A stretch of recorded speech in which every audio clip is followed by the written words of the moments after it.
السلام علیکم ورحمۃ اللہ وبرکاتہ۔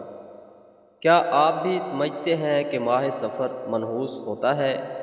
کیا اس مہینے میں شادی، کاروبار یا نئے کام شروع کرنا نقصان کا باعث بنتا ہے؟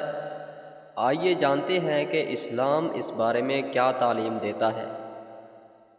ناظرین، ہمارے معاشرے میں یہ بات مشہور ہے کہ ماہ سفر مصیبتوں اور نحوست کا مہینہ ہے، لیکن حقیقت یہ ہے کہ اسلام میں اس عقیدے کی کوئی بنیاد نہیں۔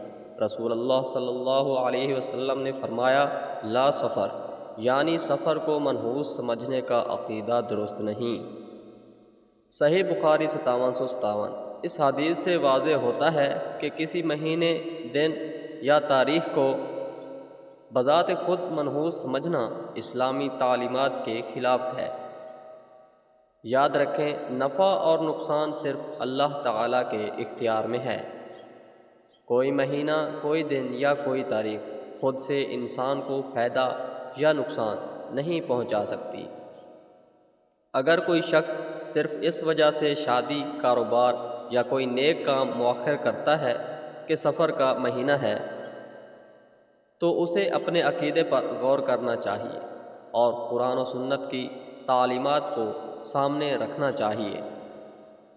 ایک مسلمان کا ایمان یہ ہونا چاہیے کہ ہر دن اللہ کا بنایا ہوا ہے، ہر مہینہ اللہ کا پیدا کیا ہوا ہے اور ہر خیر و شر اللہ ہی کے حکم سے ہوتا ہے۔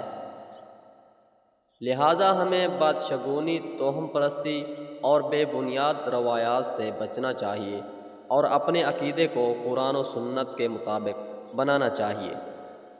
اللہ تعالی ہمیں صحیح عقیدہ اختیار کرنے اور ہر قسم کی بدعات، توہمات اور غلط رسومات سے محفوظ رکھے، آمین یا رب العالمین۔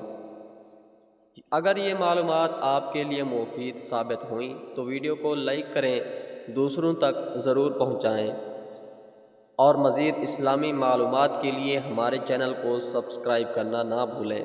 جزاک اللہ خیرا۔